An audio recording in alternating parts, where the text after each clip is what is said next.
Everybody, thanks for checking out Basically Biblical. We have something very different today on the channel. We actually have a conversation we did with Kamryn and Leanne Robinson. It's going to be something that is very good. I think a lot of you are going to be blessed by it. It's very interesting. And despite the subject matter, it's a fairly lighthearted conversation. I think despite what they've gone through, Kamryn and Leanne both have done a really, really good job of kind of being able to go back and go through this stuff and make it an easy conversation to have. I will say that this video is one conversation that's broken up into two videos. The end of the second video does end a little bit abruptly. We had some technical difficulties. But after we finished recording, we did actually discuss coming back and doing some additional content, some follow-up, kind of focusing more on the spiritual journey that they both went through throughout this ordeal. And so you can be looking forward to that. Even though this one does kind of end a little bit abruptly, there is going to be some more that follows up, I think, with both of them kind of individually their own story. So keep an eye out for that. If you want to make sure that you see that, make sure that you are subscribed and you like and you have your notifications turned on. Appreciate everyone coming and watching this and all the support that we've been getting. I really hope this blesses you. I think it will. So God bless. Hey everybody, thanks for checking out Basically Biblical. We have a really awesome episode tonight. We were talking with two individuals, an interview. They are Kamryn and Leanne. We actually Tiffany found Kamryn's story on Facebook.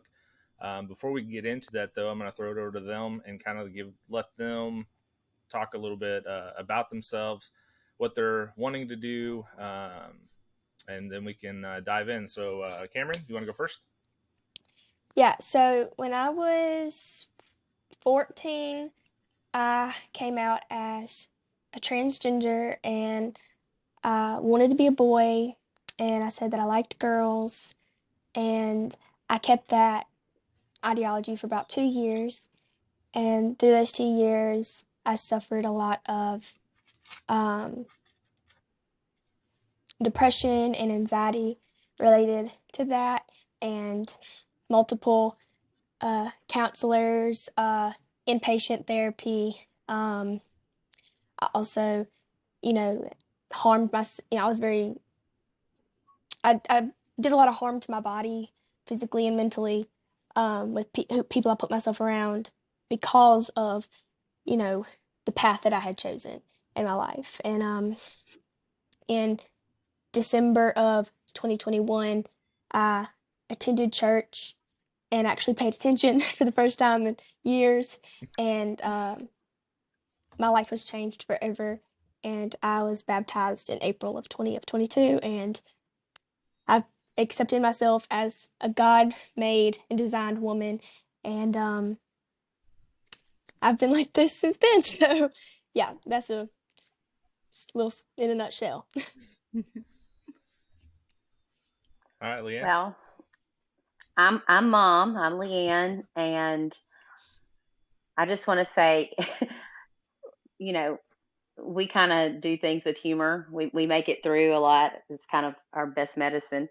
But when she says I accepted myself, I want to say, yeah, yeah, that's what I told you the whole time.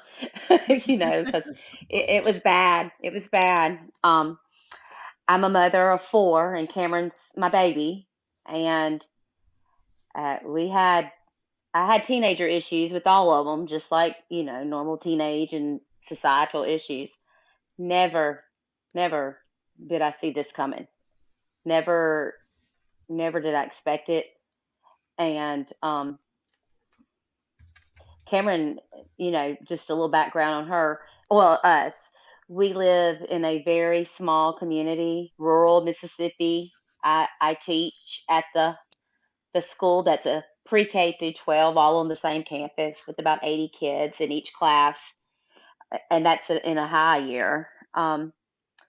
Everybody knows everybody. Everybody knows me. You know the teacher and the teacher's kids. It's almost like the preacher and the preacher's kids. Everybody knows. And Kamryn has always excelled. She's straight A's, and she's gifted and was in anything she's ever done, she's, aced it and excelled, and never saw it coming. Never, ever, ever questioned what she was doing. Never gave me a reason to. And still, she's the most respectful child. Even after all that we've been through, she's not. She doesn't have a mean bone in her body, which makes it very hard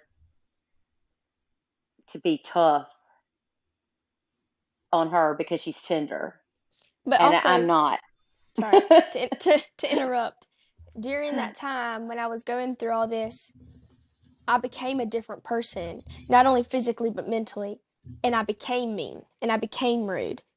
And mom can testify to that. We would have these awful screaming matches that when I think about today, I feel awful, to think that I once yelled at her like that.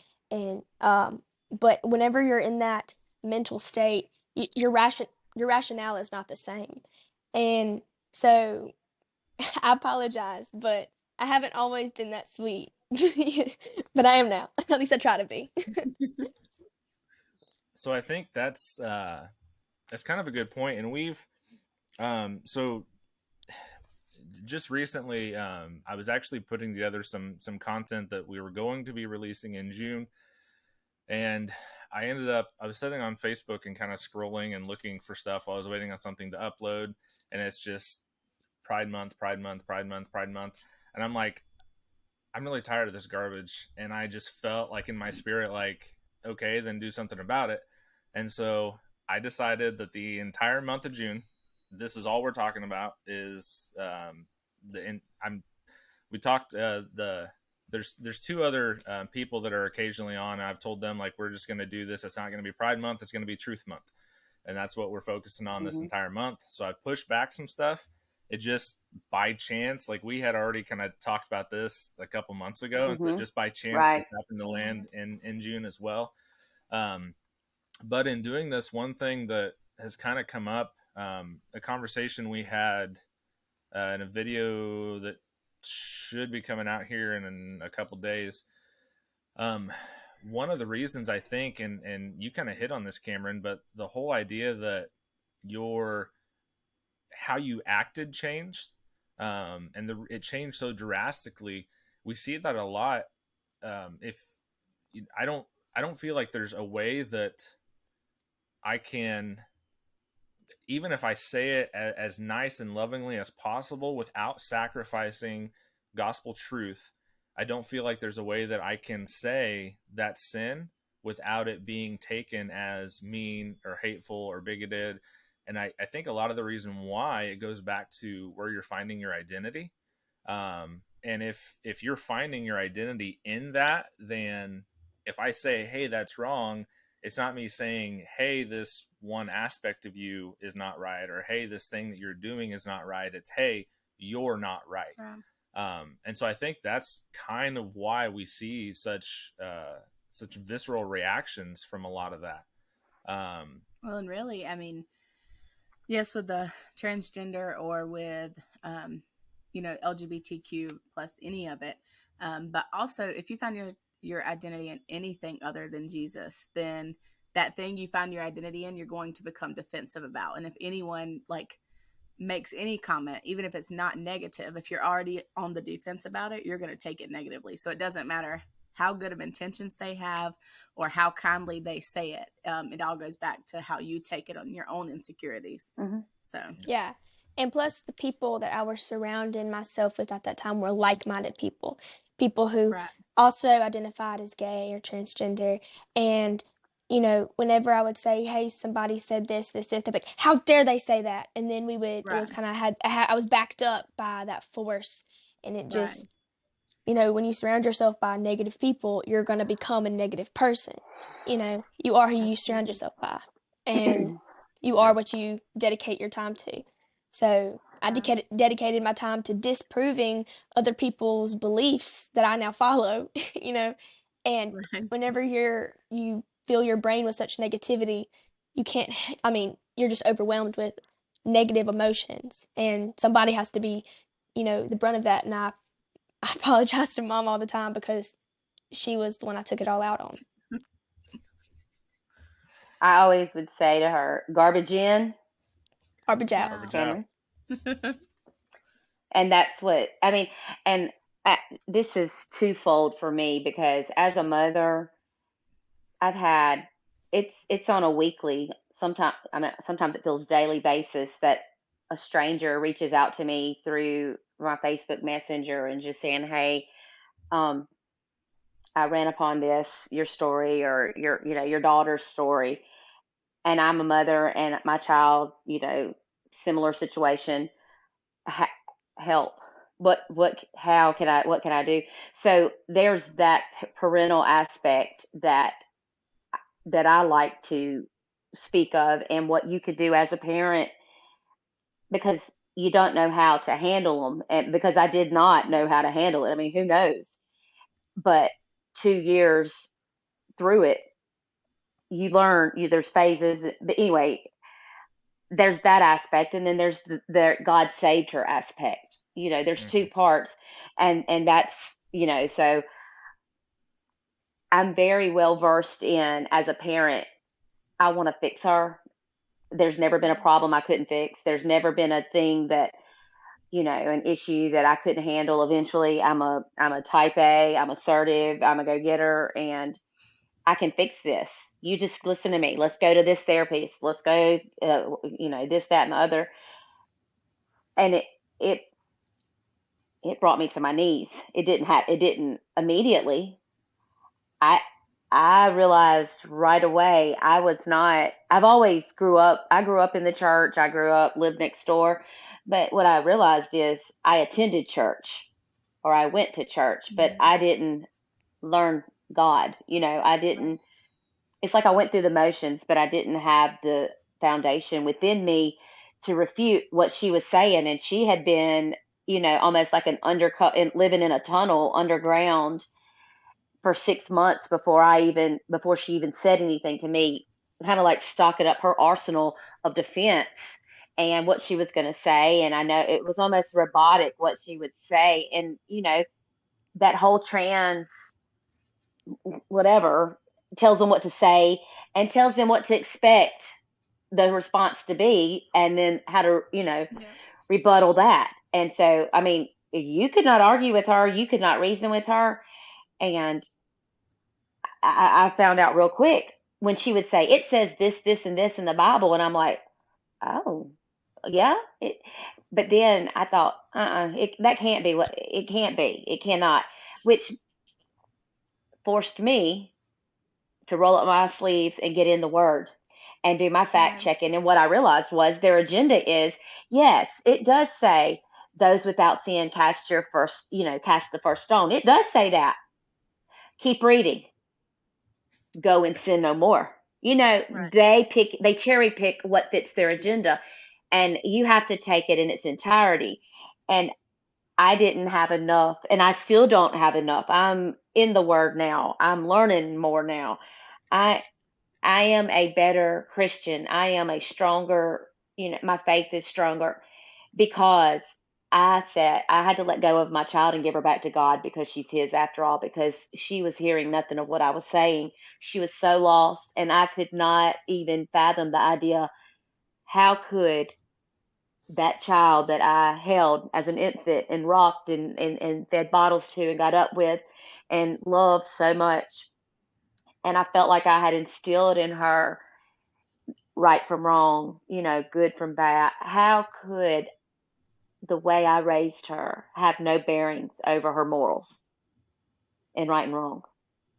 It was like somebody different raised her because there's no way this lifestyle that she has decided coincides. I mean, I just couldn't wrap my mind around it. Which we've always said, don't drink, don't do drugs, don't mess around with boys. If you're in public, don't dress like that, don't be provocative. All of that. I never said don't be a transsexual. I mean, like I didn't know. I mean, like I didn't know that was going to happen. It was terrible. It was, and plus, she didn't just come out like that. She gave me a whole new vocabulary. I don't know what a demisexual or a pansexual, or I mean, I'm like, a what? I need a dictionary just on all this new stuff because I don't know what you're talking about. And could you throw in some of the shorthand on the text too? Because I don't know what all that means either. We need a whole manual for parents of this era. I can kind of relate, I think, with that a little bit. Just, I mean, I've had similar thoughts with our kids, just as far as, eventually there's going to come a time where, what I say is going to go in one ear and out the other. They're going to have to make decisions for themselves, and especially when all this stuff really started cropping up, it made me kind of similar to what you were saying, Leanne. I really started buckling down and studying and getting into the word and stuff myself, so that when they do have questions, I can answer them. But also, I'm actually going out of my way to try to show them stuff, and show them there's. I was listening to a video from a guy who was saying that uh, Jesus isn't the only way, and Jesus didn't say he was the only way. And our oldest was there, and she heard it, and so I asked her, I'm like, so what would you say to that? And she's like, well, that's not what it says in the Bible. And then she actually kind of argued back against it, and so I felt really, I mean, it's one of those proud parent moments. But Right. Mm-hmm. so looking at that aspect of it, kind of when it started for you, Kamryn, what do you think was kind of maybe what initiated it? I'm going to say it does sound like, I'm assuming that you grew up in church. Your mom's there at the school with you. So kind of how do you think this really, the ideology kind of got to you and really started to take root? Yeah, so I never really had a lot of friends. I was kind of seen as goody goody, teacher's pet, whatever. And cognitively, I could not associate with my peers. We just, in middle school, my best friend was my teacher. That's why I sat with at lunch and at break and PE and all that, recess. So I didn't really have a lot of friends. So I reached, my friend base was on social media, particularly Instagram.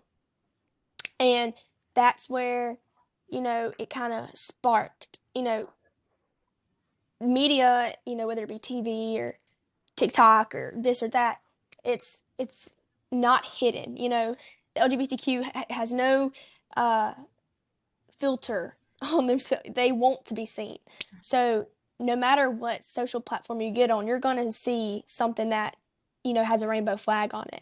Well, me as a curious kid, fell down that rabbit hole and found people that, oh, hey, you don't have any friends, you don't feel accepted by society, you don't have anybody that you can relate to. Well, that must mean that you're this, that, or another. And it started out that, well, none of my friends, like the friends I did have were all boys. So I was like, okay, well, there must be something up with that, which is not true. I know a lot of girls that only have friends that are guys, or tomboys or whatever. So I was like, okay, well, I'm a tomboy. All my friends are boys. And it was almost like I was jealous of girls because I've never been very feminine or flirty or whatever. And so I kind of couldn't associate with, do I like her or do I want to be like her? Because I would see these popular girls that, are all cute and makeup and all this and have the cutest boyfriend at school. And I wanted to be them. But in my brain, I couldn't associate, do I want to be their friend or do I want to be with them? And so it started out with me identifying as a lesbian. And I was a freshman in high school. And that didn't last very long because as soon as I started to dress masculine and present that way, I was told that I felt more comfortable that way because that's how you're supposed to dress if you're a lesbian, right? You're supposed to dress masculine. So as soon as I started dressing like that, I was like, yeah, I like this. And because I got attention from it. When before, I didn't get a lot of attention because I didn't have a lot of friends, I was kind of just walked past. So now I have attention on me. And I'm like, okay, let's get deeper into this. Yeah, let me interrupt. The attention that, and she knows, I'm like, yeah, you're getting attention, stupid attention, because you look stupid because you're not tricking anybody. you're 4'11" and curvy and cute as a button, and yeah, you look stupid. That's the kind of attention you're getting. And I mean, I am just like the most real person. I'm like, don't come to me for a sugar coat. I am not a bakery. And and that's what Kamryn would say to me. You don't accept me. You're my mother. Out of everybody in the world, everybody accepts me except you. You're the only one. I said, I'm the only one that loves you the most and loves you enough to tell you the truth that I don't care what you change in your hair, in your clothes. That's not, I changed your diapers. I know what you are, and you're not tricking anybody. You're not, ever. And it's never, ever. Y'all, I can't even tell you. My mother in 2018 had breast cancer, and this was one of the first blows that broke my heart. Kamryn, my mother had to have a mastectomy, and Kamryn said that she wanted one too. You know, she wanted one. She couldn't wait till she could have a mastectomy, and because at this point, before she said she was lesbian or whatever, she just she eased me into it, if you can ease into this, with she self-diagnosed herself with gender dysphoria, which I'm like, what the heck is that? I mean, and then because she's like, I've never been a girl. I'm like, yes, you have. I mean, I bought you yes, you have. Yes, you have. I mean, you have. I paid $500 for one of them hand painted baby dolls. Hazel. She had to have Hazel. And I'm like, yes, you Um, did. And it's like they brainwashed her into erasing her entire past of everything I instilled in her, and everything she ever was totally. She was in a pageant or two. She was in dance. I mean, we did all that junk that moms do. You want to put them on the t-ball team, and I mean, it's awful. They don't have any skills, but we still go and do that, and because they're cute. And I did all that, and I'm like, what? Yes, you did. You did girl stuff. You are not a boy. I mean, I could not. I mean, I just am sitting here with my jaw most of the time, just going, yeah. am I being punked? Yeah. Well, so as I fell deeper down into the hole, and once you get inquisitive about it, you start watching YouTube videos about it. You start reading posts about it and articles, and that's all your life becomes. It's kind of how if you're a new Christian and you get super, devoted to the Bible and watching Christian content, you're going to become a better Christian. Well, I got super in depth in learning everything I needed to know about the LGBTQ community. I became the best one out there, I became such an advocate. And so like Mom was saying, I did everything in my power to disprove everything that she, came at me with. And I got good at it, but I mean, it didn't stop, it from happening. If anything, it made our relationship worse. And she's always been my best friend.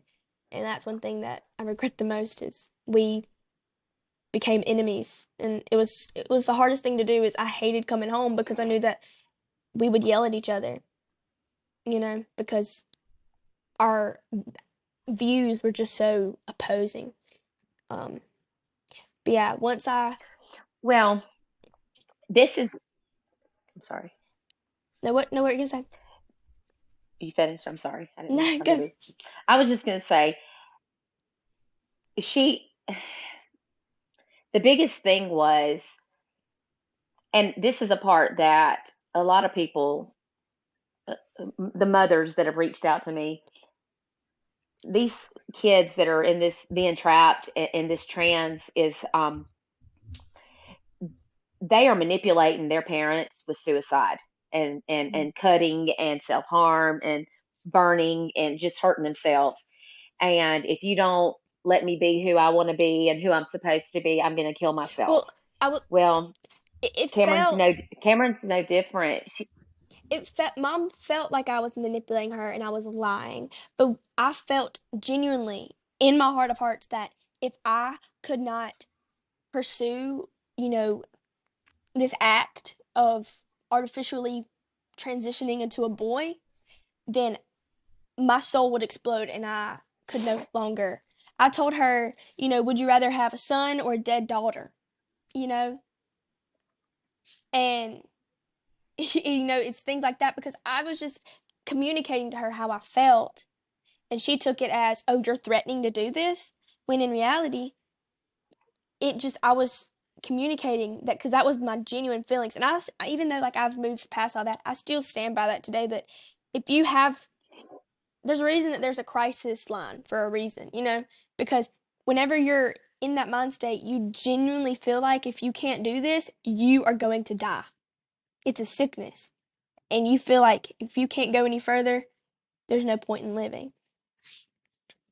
Hey everybody, I hope you enjoyed that video. We release new content every week, twice a week, once on Tuesday and once on Thursday. So don't forget to like and subscribe so you will always see the newest content we have coming out. If you want to, you can check out a playlist that's down here and it'll take you into another video of ours that we think you're probably going to enjoy. Thanks, God bless.